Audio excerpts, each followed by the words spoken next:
하나님 말씀은 사도행전 17장 1절부터 15절까지입니다.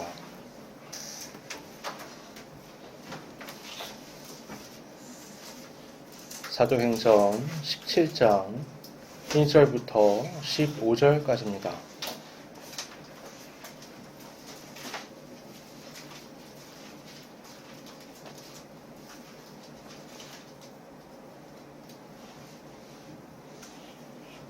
봉독하겠습니다.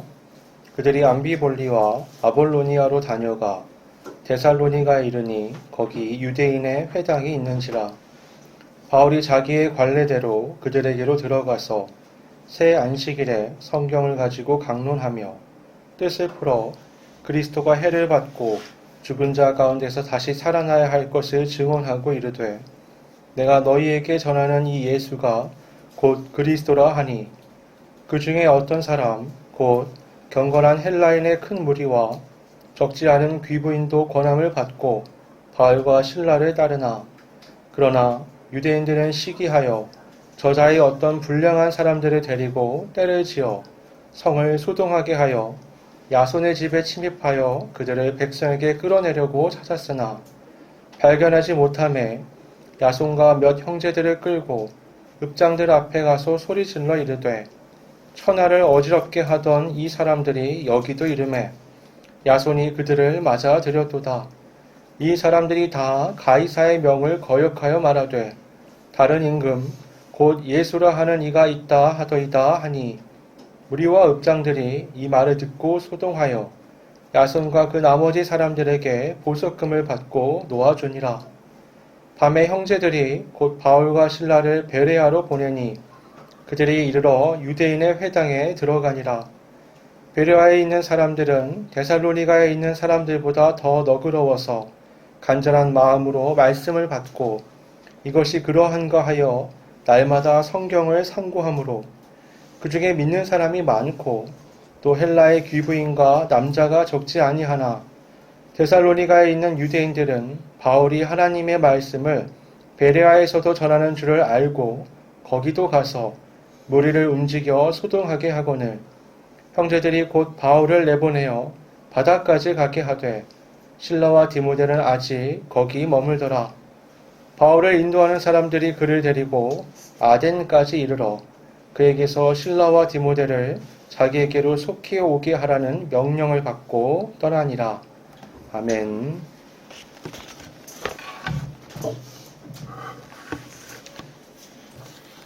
바울 일행은 빌립보에서 출발을 해서 암비볼리와 아볼로니아를 거쳐 데살로니가에 도착하게 됩니다. 이 데살로니가에는 회당이 있었어요. 바울의 전도 방식을 보면 원칙 중에 하나가 처음에 가면 회당을 중심으로 복음을 전하는 겁니다. 유대인들은 각 나라에 흩어져 살고 있었고 그 유대인들이 살고 있는 곳에는 거의 다 이 회당이라는 것이 존재했습니다. 그러니까 성전이 파괴된 상태에서 성전에서 예배드릴 수 없을 뿐더러 성전이 멀리 있으니까 회당에 모여서 같이 하나님을 찬양하고 말씀을 나누는 그런 장소였던 건데요. 여기에는 유대인들은 물론이고 이방인들 중에서 하나님을 경외하는 사람들도 함께 들어가서 하나님을 예배할 수 있었습니다. 그러니까 이 회당에 있는 사람들은 성경 말씀이 아주 익숙한 사람들 또는 하나님의 말씀에 호의적인 사람들이 다수를 차지하고 있겠죠. 그들은 다 메시아에 대한 예언을 알고 있었고 메시아를 기다리고 있었습니다. 그렇기 때문에 회당에 가서 메시아이신 예수 그리스도를 전한다는 건 그 지역의 복음을 전하는 데 있어서 아주 당연한 수순이었던 거죠. 빌립보를 우리가 생각해 보면 거긴 회당이 없었죠. 강가에서 기도하는 여자들에게 갔다가 루디아를 만나게 되잖아요. 빌립보는 워낙에 유대인이 적게 살기 때문에 회당이 없었다라고 볼 수 있고요. 반면에 데살로니가는 유대인들의 수가 꽤 있는 겁니다. 회당이 있었다라고 우리가 생각해 볼 수 있어요. 그러니까 바울의 입장에서는 빌립보에 비해서 이곳 데살로니가가 더 복음을 전하기 유용한 곳인 겁니다. 하나님을 전혀 모르는 사람들에게 복음을 전하는 것과 하나님을 알고 메시아를 기다리는 사람들에게 복음을 전하는 건 그거는 차원이 다른 문제예요. 바울은 3주에 걸쳐서 회당에서 말씀을 강론했다라고 얘기해요. 유대교 세계 안에서 바울은 랍비였거든요. 랍비들은 회당에 들어가면 사람들에게 말씀을 전할 수 있는 자격을 갖게 됩니다. 그 자격을 가지고 이제 말씀을 전한 거예요. 바울이 전한 말씀에 대해서 3절이 이렇게 말씀하죠. 뜻을 풀어 그리스도가 해를 받고 죽은 자 가운데서 다시 살아나야 할 것을 증언하고 이르되 내가 너희에게 전하는 이 예수가 그리스도라 하니. 바울은 뜻을 풀어서 설명했다라고 말씀해요. 그냥 전해도 되는데 뜻을 풀어서 설명해야만 하는 상황이 있었던 거죠. 이 유대인들 또 유대교에 들어갔거나 관심 있는 이방인들, 이 모든 사람들에게 예수가 그리스도다라는 복음을 전하기 위해서는요, 이 풀어서 설명하는 과정이 반드시 필요했습니다. 그들은 메시아를 기다리고 있었는데 예수가 메시아라는 것을 받아들이는 데는 큰 걸림돌이 있었어요. 그것은 예수님께서 십자가에 달려 죽으셨다는 겁니다. 성경은 나무에 달려 죽는 걸 하나님의 저주받은 결과라고 얘기해요. 이 사람이 아무리 훌륭하다고 말을 하거나 대단한 업적이 있었다고 해도 그의 최후가 나무에 달려서 죽는 것이다. 그건 대외적으로 하나님이 얘는 죄인이고 내가 저주를 내렸어라고 말하는 것과 같은 거였어요.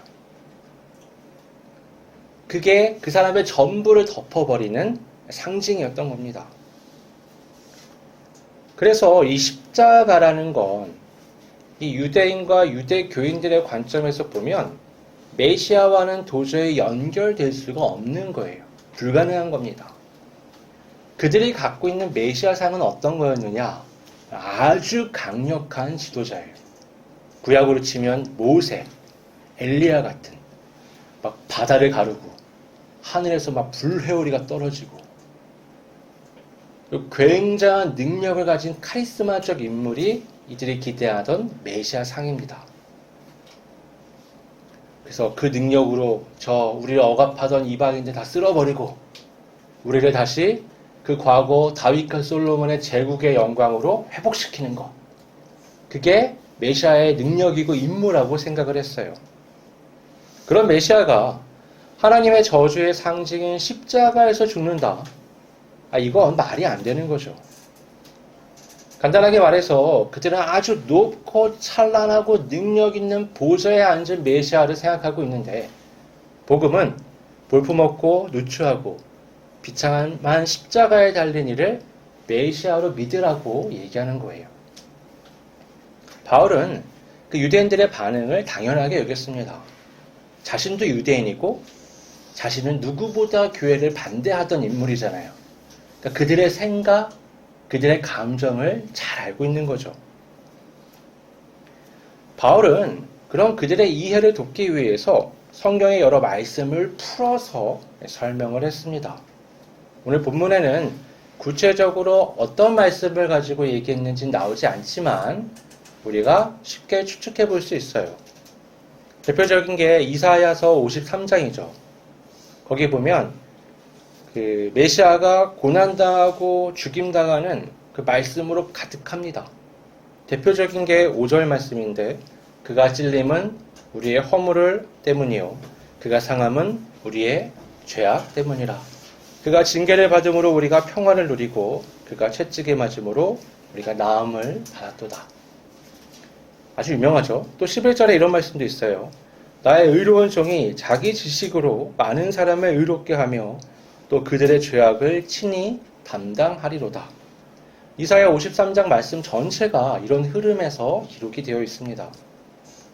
또 창세기 22장을 풀어서 설명했을 수도 있어요. 거기에는 아브라함이 이삭을 바치는 사건이 나오는데요. 본래 하나님이 원하신 건 뭐였어요? 이삭의 죽음으로 하나님 앞에 제물을 드리는 거였죠. 하지만 그 직전에 하나님이 막으세요. 그리고 어떻게 해요? 대신 수풀에 걸린 순양을 발견하게 하시고 그 순양으로 대신 제물로 하나님께 드리게 하죠. 시편 22편을 설명했을 수도 있습니다. 시편 22편은요, 그건 메시아의 기도로 잘 알려져 있거든요. 그 내용을 보면, 이렇게 생생할 수 있나 싶을 정도로 처절한 그 십자가의 고난을 경험하는 메시아의 그 아주 깊은 기도가 거기엔 담겨 있습니다. 예수님이 어떤 마음과 어떤 고통을 겪으셨는지 아주 생생하게 경험할 수가 있어요.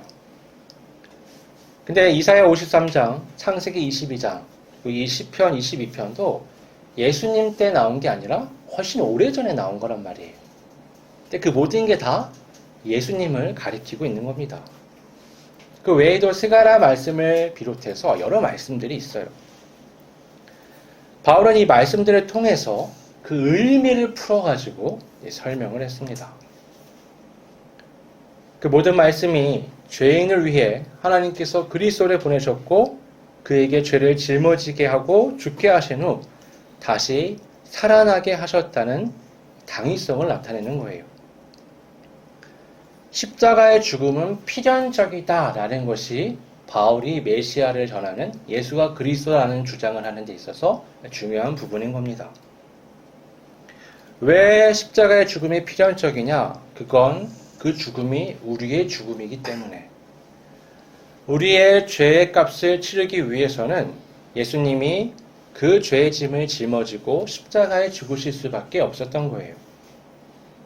거기서 끝나지 않고 하나님은 그리스도를 죽음의 자리에서 살려내셨죠. 이전의 모습이 아니라 새로운 피조물로서 그들이 그렇게 갈망하는 새 하늘과 새 땅의 첫 창조물로서 그들 앞에 선을 보이신 겁니다. 이건 굉장히 놀라운 말씀이에요. 이거 우리가 친숙하게 아는 것처럼 예수 믿으면 죽어서 천국 간다는 얘기가 아닙니다. 성경이 우리에게 전하는 구원의 말씀은 그런 정도가 아니에요. 성경은 우리에게 뭐라고 말씀하냐면 천국이 가까이 왔다라고 말씀해요. 천국은 죽어서 가는 개념의 곳이 아닙니다. 천국은 내가 살아가는 지금 이 자리에 임하는 거예요. 예수님의 죽음과 특별히 그 부활하심이, 그 부활체가 바로 미래에 있을 그 하나님의 나라가 지금 현재 여기에서 이미 들어와 있다는 걸 보여주는 증거인 겁니다. 여러분, 이민 간다고 한번 생각을 해보면 여행 가는 거랑 차원이 다르잖아요. 여행은 뭐 그냥 예약해놓고 어느 날 쓱 가면 되죠. 이민은 이건 완전 차원이 다른 겁니다. 여기서의 삶을 정리해야 돼요. 하나에서 열까지. 동시에 그 나라에서 살아갈 준비도 해야 돼요. 정신이 없는 거죠. 여권 챙기는 정도가 아니라 시민권을 획득해야 되는 문제가 생깁니다. 이 나라에서 내가 익숙하게 살면서 하던 많은 것들을 처분하고 그 나라에서 살기 위한 새로운 것들을 빨리빨리 습득하고 확보해 나가야 돼요. 그 과정은 짧게 잡아도 몇 달, 길게 잡으면 몇 년이 걸리는 일일 수밖에 없는 겁니다. 그리고 그 과정 동안에, 그 시간 동안에 나는 아직 이 나라에 속해 있지만 이미 저 나라를 향하고 있고 저 나라에 속해 있는 사람으로서 살아간다라고 말할 수 있는 거예요. 그리스도의 삶이 그런 겁니다. 우리는 아직 이 나라에 살고 있지만 이미 우리의 삶은 하나님의 나라가 시작이 되었어요. 그래서 우리의 눈은 이곳이 아니라 자꾸 하나님의 나라를 향해서 있어야만 합니다. 여전히 이 나라에 속해 있기 때문에 이곳에서 일어나는 모든 크고 작은 일에 엮여서 영향을 주기도 하고 받기도 해요. 하지만 한편으로 어때요? 이 모든 건 지나갈 것들이라는 생각을 가질 수 있는 겁니다. 그런 관점에서 전도서의 말씀을 보면 뭐라고 얘기해요? 헛되고 헛되니 모든 것이 헛되도다. 죽음이라는 벽 앞에서 인생의 모든 것은 헛되게 되어 있습니다. 뭘 이루고 뭘 주장하고 뭘 노력해도 죽음이라는 벽 앞에서는요, 모든 것이 다 의미를 잃어버리게 돼요. 그럼 무엇이 의미 있는 것이냐? 죽음을 돌파하는 것, 죽음을 넘어서는 것, 죽음을 관통하고 그 다음으로 이어질 수 있는 영생이 우리에게 중요한 겁니다. 그걸 뼈저리게 느끼는 순간이 언제냐? 죽음에 부딪힐 때예요. 우리가 중요하다고 여기는 그 많은 것들을 가지고 죽음에 부딪혀 보세요. 계란으로 파헤치는 것만도 못합니다. 영생을 향한 확실한 믿음과 구원의 확신이 있을 때 그걸 돌파하며 의미를 찾을 수 있는 거예요. 그리스도인은 이 나라에서 그 나라를 향해 영생의 소망을 안고 준비하는 삶을 살아가는 겁니다. 바울은 구약의 말씀들을 풀어 설명하면서 그리스도가 죽었다 살아났으며 그가 곧 예수님이라고 설명을 해요. 이 말씀이요, 그곳에 있던 많은 하나님을 경외하는 헬라인들과 귀부인들에게 영향을 주었습니다. 그들이 바울과 실라의 말을 듣고 신뢰했어요. 문제는 그곳에서 같은 말씀을 듣고 있던 유대인들이에요. 유대인들은 이걸 시기했습니다. 그럼 어떻게 했느냐? 바울에게 꼬치꼬치 따져 묻는 게 아니라 저기 가가지고 불량배들을 어디서 준비해와요. 그리고 뭘 하냐면 폭동을 일으킵니다. 온 도시를 쑥대밭으로 만들어놔요. 그리고 어떻게 해요? 야손의 집을 쳐들어가서 강제로 바울 일행을 찾아서 끌고 오려고 했는데 찾지 못하죠. 그래서 야손과 믿는 다른 형제들을 끌어다가 광장에 세워놓습니다. 그리고 관례들 앞에서 이렇게 말해요. 본문에 소리 질렀다고 얘기하는데 천하를 어지럽게 하던 이 사람들이 여기도 이름에 야군이 그들을 맞아들였도다. 이 사람들이 다 가이사의 명을 거역하여 말하되 다른 임금 곧 예수라 하는 이가 있다 하더이다. 지금 이 말을 하고 있는 게 유대인들이라는 게 귀를 의심케 하는 겁니다. 이 사람들은 뭐냐? 로마를 누구보다 싫어하는 민족이에요. 특별히 로마 황제를 끔찍히 싫어합니다. 로마 화폐는요, 로마 황제의 초상이 새겨져 있어요. 이거 굉장히 싫어하거든요. 이게 율법과도 맞지 않다고 주장을 하면서 이 돈 쓰는 걸 거절해요. 그래서 성전에 들어갈 때는요, 환전해서 들어가야 돼요. 성전에서만 통용되는 화폐로 전환을 해야 합니다. 세금을 내는 일에 있어서도 굉장히 예민한 게 유대인들이었어요. 그러니까 이 사람들은 로마에 대한 반감이, 또 황제에 대한 반감이 아주 큰 사람들입니다. 그런 그들이 자기들이 그렇게 하나님께 간구하던 메시아를 받았는데 그 로마 황제를 앞에 세워서 거부하는 거예요. 그들의 말은 성 안에 큰 소동을 일으켰습니다. 로마에서 황제 라이벌이 등장한다는 건 굉장히 심각한 문제거든요. 그러니까 로마가 카이사르가 유명하니까 그러니까 로마가 늘 황제가 다스리던 나라다라고 생각할 수 있지만 사실 그렇지 않아요. 로마는 초창기부터 권력이 한 사람 또는 어떤 소수 집단에게 집중되는 걸 굉장히 경계했었습니다. 로마 그럼 뭐가 떠오르냐면 시스템이라는 단어가 떠올라요. 로마는 매년 집정관을 2명 세워요. 그것도 한 명한테 권력이 집중될 수 있으니까. 로마는 귀족으로 된 의회가 있을 뿐만 아니라 평민으로 된 의회도 있고요. 평민으로 된 의회에서도 집정관을 비롯해서 관리들을 뽑을 수 있습니다. 집정관 임기는 1년밖에 안 돼요. 그러니까 이게 매년 사람을 뽑는 거예요. 여러분 한번 상상을 해보세요. 매년 대통령과 국회의원을 뽑는다 그러면 권력이 집중될 수가 없는 거예요. 그때부터 어떻게 해야 되느냐? 사람이 시스템 안에 들어가서 일부가 돼야 돼요. 이 집정관들은 그냥 정치만 하는 게 아니라 전쟁이 일어나면 사령관 역할도 해야 되거든요. 여러분 생각해 보세요. 1년에 한 번씩 바뀌면요. 전쟁은 몇 년 동안 수행하는데 사령관은 1년에 한 번씩 교체가 되는 거예요.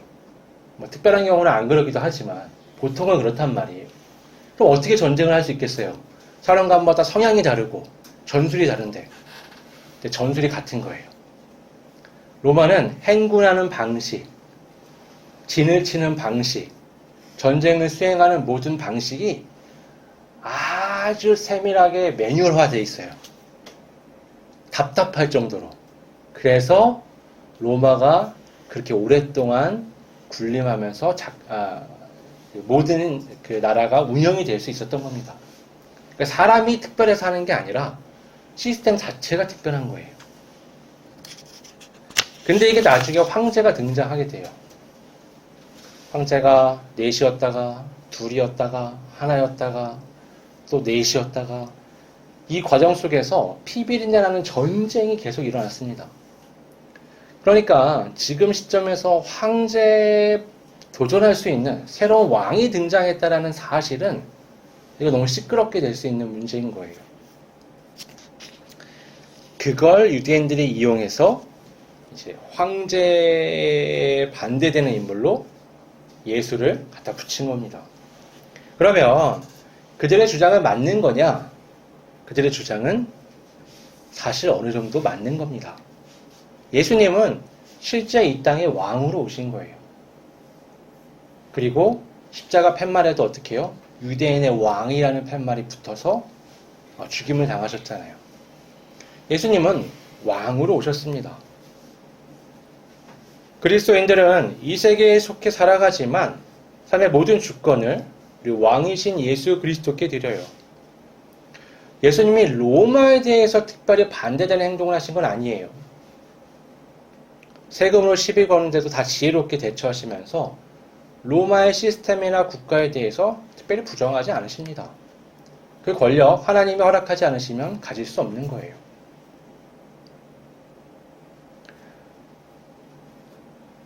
왜 예수님은 그렇게 하시냐면 예수님이 빼앗으실 왕권은 그런 사람의 왕권이 아니기 때문에 그렇습니다.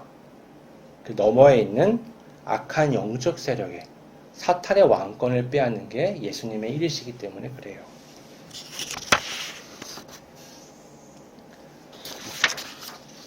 예수님은 십자가의 죽임을 당하시고 부활하심으로 사탄의 머리를 완전히 으깨 박살내는 승리를 거두십니다.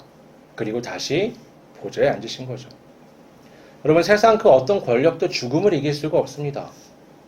그 세상 어떤 군대도 사탄을 이길 수가 없어요.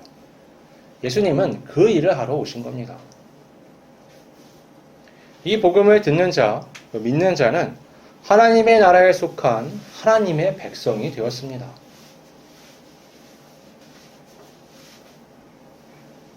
이런 신앙의 관점에서 예수님의 왕되심을 보지 않으면 오해할 수 있는 거예요. 왕이래. 새로운 왕이 등장했다. 저 쿠데타의 세력이 아니야? 이렇게 갖다 붙일 수 있는 겁니다. 유대인들이 정말 그렇게 생각했을까요? 아니죠. 그렇게 갖다 붙이면 저들을 억압할 수 있으니까 그렇게 이용한 겁니다. 할 수 없이 바울은 탈출해요. 그리고 베레아를 향하죠. 거기서도 복음을 전했습니다. 거기선 더 복음이 잘 전해졌어요. 더 많은 사람들이 믿었고 바울과 실라를 따랐습니다. 하지만 데살로니가에 있던 유대인들이 그 소식을 듣고 베레아까지 쫓아갑니다. 거기서도 똑같은 방식으로 불화를 일으키죠. 우리는 유대인들의 행동을 통해서 그들이 그토록 하나님께 간구했던 메시아에 대한 기도가 무엇인지 의구심을 가질 수밖에 없습니다. 그들의 행동을 보면 그들이 동경하고 또 그들이 기대하는 메시아는 어떤 거냐? 로마 황제 같은 거예요. 대제국의 정점에 서서 그 나라에 속한 국민들을 잘 살게 하는 것, 그게 그들이 바라던 메시아상인 겁니다. 유대인들은 그 메시아를 하나님께 구한 거예요. 그러나 하나님께서 계획하신 하나님의 나라를 이룰 메시아는 그런 게 아니었죠. 하나님의 관점에서 메시아의 주된 일은 뭐냐? 모든 사람의 죄를 짊어지고 대신 십자가에 죽었다 살아남음으로써 죄와 사망의 권세를 깨트리는 겁니다. 하지만 유대인의 관점에서 그 십자가는 절대로 일어나면 안 되는 일이었던 거예요. 이런 격차가 있으니까 복음을 들었음에도 불구하고 로마 황제를 운운하면서 소동을 일으키는 겁니다. 흥미롭게도 이방인들, 곧 그 회당에서 하나님을 경외하던 이방인들에게는 복음이 아주 효과적으로 전해졌습니다. 그들은 이방인이면서 유대교의 매력을 느끼는 사람들이었어요. 왜 그러냐? 그리스 로마의 신들을 섬기는 방식은 굉장히 요란하고 시끄럽고 쾌락적입니다. 비윤리적이에요. 그런 걸 지켜보고 속해 있는데 염증을 느끼는 겁니다. 이게 무슨 신을 찾는 일인가? 그런데 어느 날 유대교의 말씀이 들리는 거예요. 하나님의 말씀이. 그 말씀이 어때요? 나를 비춰보고 점검하고 하나님의 기준에 따라 내 삶을 세워나가면서 깊은 묵상의 세계로 들어가는 거예요. 굉장히 다르죠. 훨씬 평화스럽다라고 느끼면서 이 말씀을 쫓은 겁니다. 그들은 제국의 방식, 제국의 신들에게 실망하고 거기서 어떤 삶의 희망을 느끼지 못했어요. 그렇게 성경의 말씀에 눈을 떠갈 때 바울을 통해서 복음을 듣게 된 겁니다. 세상의 염증을 느끼는 이들에게 복음이 전하는 그리스도는 이루어질 새로운 세계의 왕으로 받아들여지는 거예요. 이 세계의 거짓신들, 겉은 그럴듯하지만 근본적인 삶의 깊은 문제를 전혀 해결하지 못하는 그런 신들이 아니라 죄의 문제 해결을 시작으로 죽음의 문제에 이르기까지 삶 전체를 관통하는 복음에 열광한 겁니다. 오늘날 교회를 보게 되면 이 두 부류가 다 있는 것 같아요. 세상에서 희망을 발견하지 못하고 하나님의 나라를 꿈꾸며 그리스도 예수에게 내 삶의 주권을 드리고 희망을 안고 살아가는 사람이 있는 반면에 세상에 걸려 지식, 능력, 부, 인기, 명예를 바라면서 그것을 채워줄 대상으로 하나님과 예수님을 바라보는 거예요. 똑같은 단어를 사용해요. 하나님, 예수님. 똑같은 행위를 합니다. 예배드리고 찬양하고 기도를 하죠. 하지만 바라는 메시아상이 다른 거예요. 확실하게 구분되는 것처럼 보이지만 실제 예배 현장에서 이게 구분이 될까요? 나는 내가 어느 자리에 서서 하나님 앞에 무엇을 바라고 있는지 정확하게 구별하고 확신할 수 있나요? 여러분, 본문의 유대인들은요, 아주 불량한 마음을 가지고 이걸 한 게 아니에요. 원어를 살펴보면 우리말로 하면 의분을 가지고 한 거예요. 의로운 분노. 바울이 전하는 저 복음은 하나님께 해가 되는, 하나님께 반대되는 악한 것이라는 규정을 내리고서 이 일들을 이룬 겁니다. 자기들의 방식으로 하나님을 섬기는 것이 절대적으로 옳다라고 여겼어요. 그들에게 있어서 바울이 내는 말 그대로 천하를 어지럽히는 불순분자들로 비춰지는 겁니다. 자신들이 하나님의 복음을 회방하고 있다는 생각을 전혀 하지 않았어요. 자신들이 하나님의 뜻을 거스르고 있다는 생각을 전혀 하지 않았습니다. 이 점이 바로 무서운 거예요. 교회 안에 많은 그리스도인들이 있는데 모두가 하나님을 잘 섬기겠다고 생각하고 마음먹고 살아가고 있는데 정반대의 신앙의 모습으로 살아갈 수 있는 겁니다. 유대인들은요, 대대손손 신앙생활을 했어요. 율법을 지켰습니다. 하나님을 늘 잘 섬겼어요. 흠이 없는 외적 신앙생활을 이어왔습니다. 그러니 구분이 할 수가 없는 거예요. 자기 자신을 돌아볼 수가 없는 겁니다. 여러분, 우리는 하나님께 간구해야 합니다. 성령님께 도움을 구해야 돼요. 지금 내가 당연하게 여기는 이 생각, 이 감정, 이 주장, 이 관점이 과연 하나님 앞에서, 하나님의 세계에서도 동일하게 우리가 생각할 수 있는가 볼 수 있는 눈을 열어달라고 기도해야 돼요. 하나님께서 눈을 열어주셔야지만 우리가 분별할 수 있습니다. 유대인들은 자신들이 의를 세우고 바울 일행이 천하를 어지럽힌다고 여겼어요. 바울 일행의 입장에서 보면 어때요? 자신들은 하나님의 나라를 세우고 있는데 유대인들이 회방한다라고 느꼈을 겁니다. 오늘 나는 어떤 자리에서 어떤 하나님께 무엇을 간구하고 또 주장하고 있습니까? 유대인들은 결국 자기 세계를 버리지 못해서 하나님의 세계에 들어가지 못했어요. 삶의 중심을 나에게서 하나님께로 온전히 옮겨야 합니다. 여러분, 이거 고통스럽고요, 어렵고요, 불편한 겁니다. 지금 그게 되면 하나님의 나라의 삶을 살아갈 수 있는 거고요. 그게 안 되면 이민을 못 가요. 여기 그냥 있어야 돼요. 이민을 갈지 말지는 각자의 몫입니다. 하나님의 나라를 향해서 나아가는 우리 모두가 되기를 바랍니다. 기도하겠습니다. 거룩하신 아버지 하나님, 우린 이 세계에 속해 있지만 2000년 전부터 이미 시작된 하나님의 나라에 속한 그리스도인들입니다. 내 삶의 정체성을 이 세계가 아닌 하나님의 세계에 두며 이 삶의 중심을 내가 아닌 우리 주 예수 그리스도께 두고 온전한 믿음의 삶으로 하나님의 나라를 향해 살아갈 수 있도록 우리 한 사람 한 사람의 생각과 마음을 이끌어 주시옵소서. 거룩하신 예수님의 이름으로 기도드립니다. 아멘.